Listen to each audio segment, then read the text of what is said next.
पर जी हम कैसे जानें कि भगवान हमारे जीवन में प्रसन्न है या नहीं? जब हमसे धर्म कार्य बने, पाप काम ना होने लगे और भगवान का सुमिरन बनने लगे, तब जाने कि हमारे ऊपर भगवान प्रसन्न है। जब हमसे कभी कोई पाप कार्य ना बने, धर्म का कार्य बने और निरंतर भगवान की स्मृति चलने लगे, तो जाना चाहिए प्रभु प्रसन्न है, हमारे ऊपर भगवान प्रसन्न है। ये सब नाशवान है, आज नहीं तो कल नष्ट हो जाएगा। जो नष्ट होने वाला है वो अविनाशी की कृपा नहीं हो सकता है। अविनाशी की कृपा से अविनाशी, धर्म अविनाशी होता है, भगवान का सुमिरन अविनाशी होता है। तो जब प्रसन्नता भगवान की हम पर होगी तो हमें संत संग मिलेगा। जब द्रवहि दीन दयालु राघो तो साधु संगति पाइए। जब भगवान प्रसन्न होते हैं तो संत संग मिलता है, और जब संत संग मिलता है तो धर्म से चलना और भगवान का स्मरण करना, ये दो बातें जरूर मिलती हैं कि अधर्म आचरणों का त्याग करो और धर्म से चलो और भगवान का सुमिरन करो। अगर ऐसा है तो हम पर भगवान प्रसन्न है, अगर ऐसा नहीं है तो हमें भगवान को प्रसन्न करने की चेष्टा करनी चाहिए, भगवान की आराधना करनी चाहिए कि भगवान हम पर प्रसन्न हो, अपना सुमिरन और धर्म पूर्वक आचरण करने की हमें सामर्थ्य प्रदान करें। पर भगवान की कृपा हो गई। मूकम करोति वाचालम पंगुम लंघयते गिरिम यत् कृपा तमहम वंदे परमानंद माधवम। जो गूंगे से भी वेद पढ़वा दें, लूले लंगड़े से पहाड़ फंदवा दें, कर तुम अकर तुम अन्यथा कर तुम सर्व समर्थ भगवान है, उनकी नज़र हो गई तो ये उपदेश शुरू हो गए। नहीं तो हम कक्षा 9 पढ़े हैं, न कहीं सत्संग सीखा है, न हमने व्याकरण पढ़ा है, वो भगवान ही बुलवा रहे हैं बस बच्चा। अभी हमारे भाग्य में नहीं लिखा था, भगवान की कृपा से हो रहा है। भाग्य में दो ही बातें लिखी होती हैं, पाप का फल दुख और पुण्य का फल सुख। भाग्य में संत मिलन, भगवत धाम आना, भगवत भजन करना, भगवत प्राप्ति करना, ये भाग्य में नहीं लिखा होता, ये भगवान की कृपा से होता है। अब मोहि भा भरोस हनुमंता, बिनु हरि कृपा मिले नहीं संता। भगवान के हरिवंश कृपा हरिवंश कहें, श्री राधिका कृपा बिनु सबके मनन अगम्य, ये सब कृपा से होता है। तो बच्चा हमें लगता है भगवान की कृपा से हो रहा है। नहीं, हम आपको बदल नहीं सकते, हजारों लोग बदल रहे हैं, नहीं बदल रहे। 9 युवक लोग गंदी आदतें छोड़कर अच्छे आचरणों में चल रहे हैं, तो भगवान की कृपा से ही तो है। वो मिलते हैं बाद में आके और सुधर पहले जाते हैं, तो ये भगवान ही की कृपा से तो है। ये हमारे भाग्य में नहीं लिखा, ये भगवान की कृपा से। वो कभी भी किसी पर भी कृपा करके अयोग्य को योग्य बना सकते हैं, अयोग्य को योग्य बना सकते। जो किसी योग्य नहीं है उसे सर्व लोग पूज्य बना सकते हैं, ये भगवान की कृपा से होता है। जो राम राम भी नहीं कह पा रहे थे तो मरा मरा वही इतिहास की रचना कर दी, रामायण संस्कृत से इतिहास की रचना कर दी। कितनी बड़ी सामर्थ्य भगवान की कृपा में कि जो सीधे राम नहीं बोल पाते थे, उन्होंने ग्रंथ की रचना कर दी जो हमारे सनातन धर्म का इतिहास है। भगवान की कृपा से क्या नहीं हो सकता। भगवान किसको चयन करते हैं महाराज जी? अब न जाने कौन से गुण पर दयानिधि रीझ जाते हैं, अब ये नहीं बताया जा सकता। कभी कभी अवगुणों से रीझ जाते हैं, महाअवगुणी पर जिसमें एक भी गुण नहीं दिखाई दे रहे, कृपा किया और महात्मा बना दिया। तो भगवान पतित पावन है। ऐसा नहीं कि भगवान किसी के गुण से रीझ गए हो, नहीं, भगवान कभी कभी पतितता से भी रीझ जाते हैं, उसकी नीचता देखकर रीझ जाते हैं और उसे सर्वोत्तम जगत पूज्य बना देते हैं। भगवान तो भगवान है, अब वो कब कहाँ किसको चयन करे ये उनकी मौज की बात है। गुण देख के चयन करे या अवगुण देख के चयन करे, उन्हीं के बच्चे हैं, जिसको चयन कर लिया वही महान बन गया। महाराज जी ऐसा कहा नहीं जा सकता कि बहुत ज्ञानी है, बहुत गुणवान है तभी ये ऐसा कर सकता है? नहीं, बिल्कुल नहीं। हमारे को ऐसा अंदर से अनुभव होता है कि भगवान जरूर एक चीज देखते हैं जिसके अंदर दैन्यता होती है। जे दीन प्यारे वेद पुकारे द्रवहु सुश्री भगवाना, यही दरबार दीन को आदर रीत सदा चले आई। जिसके हृदय में रहता है मैं सर्वगुणहीन हूँ पर हे भगवान आपका हूँ, तो कृपा जल्दी वहाँ उतरती है। जहाँ दैन्यता होती है वहाँ भगवान की कृपा होती, और जहाँ अहम होता है वो बात अलग होती है, और जहाँ दैन्यता होती है वहाँ भगवान की कृपा होती है। और कृपा से ही सब कुछ होता है। जो परिवर्तन होता है जगत का, वो कृपा से भगवान की परिवर्तन होता है। तो भगवान की कृपा जहाँ बैठ जाए तो सीधे सरल भाषा में, देहाती भाषा में बोल रहे हैं तो लोगों को लाभ मिल रहा है, लोगों का कल्याण हो रहा है, लोगों का मंगल हो रहा है। तो ये भगवान की कृपा कब कहाँ कैसे उतर पड़े ये पता नहीं, पर इतना जरूर पता है जहाँ दीनता होती वहाँ भगवान की विशेष कृपा उतरती है, और जहाँ अहंकार होता है वहाँ भगवान की कृपा रुक जाती है। अहंकार से भगवान की कृपा रुकती है और दैन्यता में भगवान की कृपा बरसती है। दैन्यता किसी साधन से लानी पड़ती है या स्वाभाविक, या कैसे? स्वाभाविक भी होती है और साधना से भी होती है। और कृपा से? वही कृपा से साधना, साधना से कृपा का अनुभव। और स्वाभाविक भी होती, जैसे अपने में दिखाई दे रहा है कोई गुण नहीं है, कोई पढ़े लिखे नहीं है, कोई सब तरह से हीन है, पर भगवान की कृपा है तो देखो सब हो रहा है, उन्हीं की कृपा से हो रहा है। तो भगवान की कृपा सब करवा रही है। आपकी शरण में हूँ, आपकी कृपा से लहसुन प्याज मांस मछली सब छोड़ दिया है। महाराज जी, ये शरीर बिहार के एक सरकारी विद्यालय में एक शिक्षक के रूप में कार्यरत है। भगवान, बिहार के सरकारी विद्यालयों में इस वर्ष से 6वीं, 7वीं और 8वीं के वर्ग कक्षाओं में बाल रामायण, बाल महाभारत एवं बुद्ध चरित्र का पठन पाठन कराया जा रहा है, जो कि एक सराहनीय कदम है। परंतु जब तक शिक्षक अध्यात्म ज्ञान से परे हैं तो इसकी सार्थकता कैसे संभव है महाराज जी? शिक्षक ही अगर उनको ज्ञान नहीं है। हाँ, जब शिक्षक को ज्ञान नहीं तो शिक्षा क्या प्रदान करेंगे? पर अगर मिठाई वाला मिठाई नहीं खाता और मिठाई बेच रहा है, अगर हम मिठाई ले लेते हैं तो मिठाई का स्वाद तो हमको मिल जाता है कि नहीं मिल जाता है? उसमें हम ये नहीं पूछते कि मिठाई तुम खाते हो कि नहीं खाते हो। तो अगर शिक्षक को ज्ञान नहीं है और जो पुस्तकीय ज्ञान है वही अगर अध्यात्म में दिया जाए तो विद्यार्थियों पर उसका प्रभाव पड़ेगा, क्योंकि कोई भी संसार की ऐसी वस्तु नहीं है, कोई भी ऐसी बात नहीं है जिसका प्रभाव ना पड़ता हो। जैसे अभी हम कहें नींबू, इमली और खट्टी चीज़ की व्याख्या करें तो मुंह में पानी आ जाएगा, उसका प्रभाव पड़ जाएगा। अभी हम किसी द्वेषात्मक तो क्रोध आ जाएगा। ऐसे ही यदि हम अध्यात्म की चर्चा करते हैं, हम सुन रहे हैं, तो भले मन लगे ना लगे उसका प्रभाव पड़ेगा और हमारे अंदर अध्यात्म शक्ति जागृत होने लगेगी। धीरे धीरे उसका मनन होने लगेगा, धीरे धीरे हम उस मार्ग पर चलने लगेंगे। तो जरूर जरूर ऐसे अध्यात्म ग्रंथों का पठन श्रवण कराया जाए। यदि कहीं शिक्षक उससे युक्त हो तब तो ज़्यादा प्रभाव पड़े, क्योंकि वो अपने अनुभव बता सकता है। लेकिन यदि ना युक्त हो फिर भी शिक्षा दी जाए तो भी शिक्षा का प्रभाव बालकों को अध्यात्म और आधुनिक दोनों उन्नतियों के लिए योग्य बना देगा। जरूर देना चाहिए। भगवान, जब बच्चे भी अब राधा राधा बोलते हैं गुड मॉर्निंग की जगह पे, और असेंबली होती है तो उसमें सब एक स्वर में राधे राधे बोलते हैं, कुछ लोग उसका विरोध करते हैं जी। तो जो आसुरी प्रवृत्ति के लोग हैं वो तो विरोध करेंगे ही, लेकिन हमको उनके विरोध की तरफ नहीं देखना, मंगल की तरफ देखना है, जिससे मंगल हो जाए।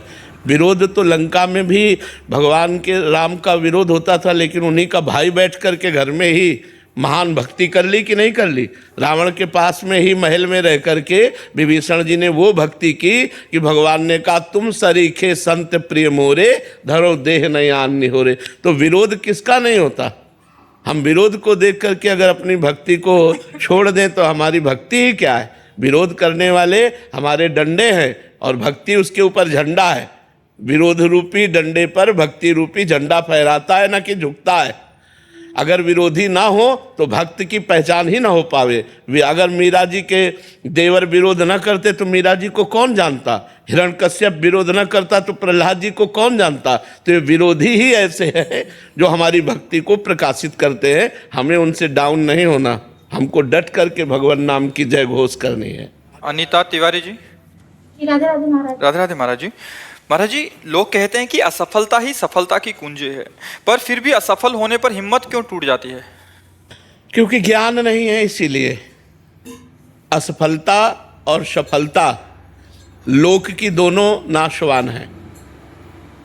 लोक की सफलता क्या अविनाशी है क्या? आपका पद अविनाशी नहीं, आपका रुपया अविनाशी नहीं, आपका मकान अविनाशी नहीं, आपकी कीर्ति अविनाशी नहीं, सब मिट्टी में मिल जाती है। तो यदि हमको ज्ञान हो तो हम सफलता और असफलता में सम रह सकते हैं, दुख और सुख में हम सम रह सकते हैं, संपत्ति और विपत्ति में हम सम रह सकते हैं।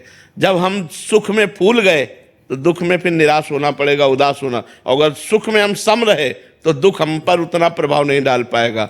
ऐसे ही असफलता तभी होती है जब हमारे पूर्व पाप होते हैं या हम जो कार्य करते होते हैं उसमें प्रवीणता नहीं होती, तभी असफलता होती है। तो हमें चाहिए एक बार असफल हो करके हम दोबारा असफल ना हो, ऐसी प्रवीणता लानी चाहिए, और वो भगवान के नाम जप से मिलेगी, भगवान के शरण में आने से मिलेगी, भगवान की कृपा से प्राप्त होगी सफलता। तो हमें चाहिए कि चित्त को भगवान से जोड़े, तो बड़े से बड़े असफलता को भी हम हंस करके सह करके सफलता की तरफ आगे बढ़ सकते हैं। अगर भगवान से नहीं जुड़े तो निगेटिव विचार हमको और असफल बनाते हुए हो सकता है डिप्रेशन में डाल दे। देखो, एक बच्चा फेल होता है ज्ञान का विकास ना होने के कारण, जब उसके माता पिता उससे डांटते हैं और उसके मित्र उसको नीचा दिखाते हैं तो कर लेता है। वो सोचता है अब क्या, अरे ये कुछ करने का विषय था, एक बार फेल हो गए, हम अच्छे से फिर पढ़ाई पढ़ेंगे और हम पास हो जाएंगे। पर ज्ञान का विकास ना होने के कारण लोग नकारात्मक सोच को इतना आदर दे देते हैं कि वो डिप्रेशन में चले जाते हैं, वो परेशान हो जाते हैं। तो नहीं, नाम जप करो और सकारात्मक सोच को, पॉजिटिव सोच को बढ़ाओ, तो सफलता अपने आप मिल जाएगी आपको।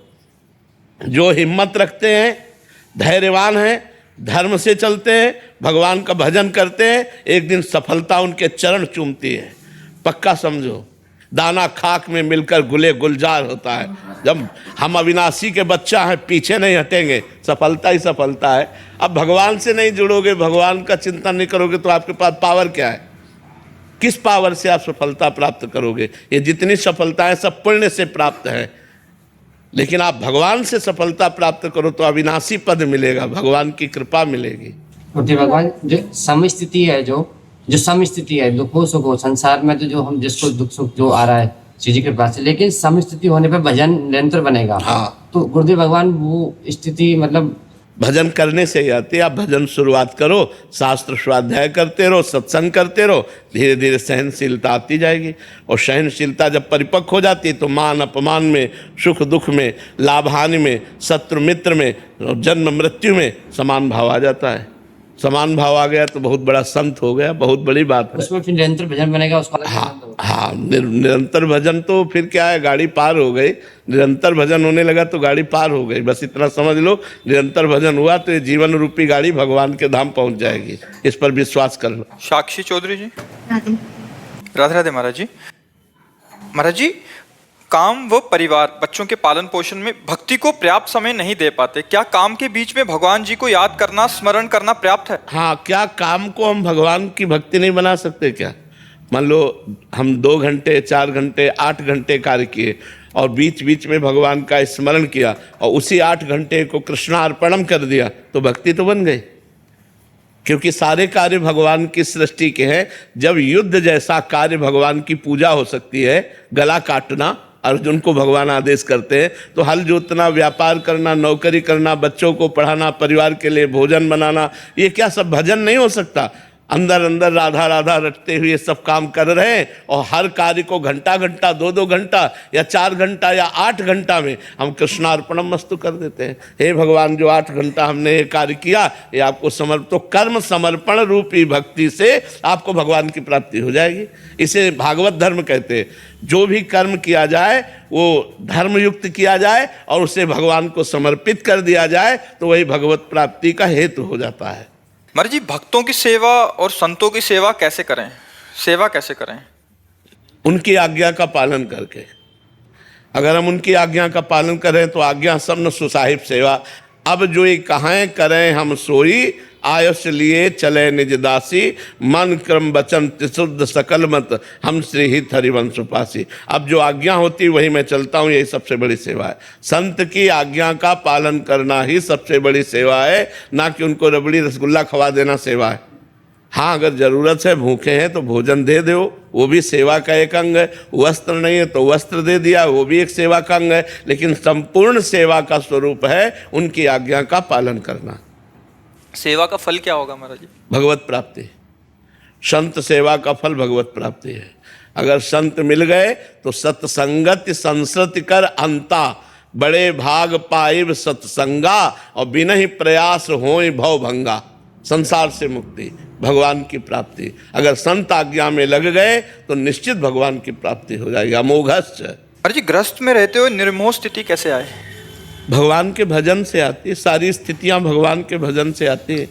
जब सब में हम अपने भगवान को देखते हैं तो मोह नहीं प्रेम होता है, और जब हम भगवान को भूल करके केवल शरीर को देखते हैं तो मोह होता है। जैसे मेरी पत्नी, मेरा बेटा, मेरा भाई, मेरा मित्र, केवल हम शरीर देख रहे हैं तो मोह होगा। और जब देख रहे हैं मेरी पत्नी का रूप धारण करके भगवान आए हैं, इसके अंदर भगवान है, मेरे पति में भगवान है, मेरे पुत्र में भगवान है, तो सब में भगवान भाव देखने से प्रेम बढ़ेगा पर बंधन नहीं होगा, वो मोक्ष को प्राप्त होगा। तो हम सब में भगवान को देखने की चेष्टा करें। सिय राम में सब जग जानी, करो प्रणाम जोरी जुग पानी, जड़ चेतन जग जीव जत सकल राम में जानी, बन्नो सबके पद कमल सदा जोरी जुग पान।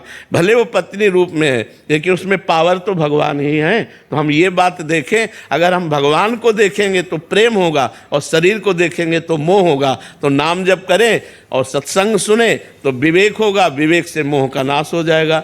बिन सत्संग विवेक न होई, और राम कृपा बिन सुलभ न सोई। होए विवेक मोह भ्रम भागा, विवेक होने पर, ज्ञान होने पर मोह का नाश हो जाता है। इसलिए अब नाम जप करें, सत्संग सुने और सब में भगवत भावना करें। महाराज जी, जब से आपकी शरण में आने का सौभाग्य प्राप्त हुआ है, तब से आपकी कृपा से मन से सारे प्रश्न विलीन से हो गए हैं। हमें दृढ़ विश्वास हो गया कि आगे आने वाले सारे प्रश्न के उत्तर भी श्री जी कृपा से मिल जाएंगे। पर एक प्रश्न शेष रह गया कि ये भक्ति और कृपा जो आपने हम पर बरसाई है, इसे कोई भी माया, कोई भी विकार हमसे छीन ना पाए। मतलब ये रहता है, देखो, भगवान भक्ति देते हैं, भक्ति का पोषण करते हैं और भक्ति की रक्षा भी करते हैं। हमको इसकी चिंता नहीं करनी। गीता जी में भगवान ने एक श्लोक में वादा किया है, अनन्यस चिंतयन्तो माम ये जना पर्युपासते तेषाम नित्याभियुक्ता नाम योगक्षेमम वहाम्यहम। योग जो हमें अभी अप्राप्त है उसको प्राप्ति करवाना, और क्षेम जो प्राप्त है उसकी रक्षा करना। भगवान कहते तुम केवल मेरा स्मरण करो, मैं तुम्हारे योग क्षेम का वहन करता हूँ। तो मुझे अपनी भक्ति की रक्षा की भी चिंता नहीं करनी। करो सदा तिनके रखवारी, जिम बालक राखे महातारी। भगवान हमारी स्वयं रक्षा करेंगे। हम भगवान का स्मरण करें, भगवान की भक्ति करें, और भगवान भक्ति की रक्षा करते हैं, ये दृढ़ विश्वास रखें। जी। चारू आनंद जी हरिद्वार से। जी राधे राधे महाराज जी। महाराज जी, अपने पति अथवा बच्चों में से किसकी तरफ ज्यादा कर्तव्य निभाना चाहिए? दोनों की तरफ हमारा समान कर्तव्य है। एक जगह हमारा वात्सल्य है जो हमारे पुत्र हैं, और एक तरफ हमारा धर्म है जो हमारे पति हैं। धर्म का मूर्तिमान स्वरूप भगवान के स्वरूप पति हैं। जब दोनों में अलग होने की बात हो कि हम किस पक्ष में जाएं, तो पति पक्ष में, और पति को अनुकूल करके फिर पुत्र का पालन पोषण करना। पक्ष लेंगे पति का, लेकिन उसको अनुकूल करके वात्सल्य के द्वारा अपने पुत्रों की रक्षा करवाएंगे, अपने पुत्रों का पालन करवाएंगे। पर जब उस समय हमें अलग होने की बात आएगी तो हम पक्ष पति का लेंगे। पति का पक्ष इसलिए वो धर्म कहता है, वो हमारे प्रभु हैं, हमारे ईश्वर हैं, और फिर उनको अनुकूल करके हम अपने पुत्र का पालन पोषण करवाएंगे। दोनों के प्रति हमारा प्यार है, एक तरफ वात्सल्य है और एक तरफ हमारा धर्म के युक्त संबंध है, इसलिए हमें दोनों का आदर करना है।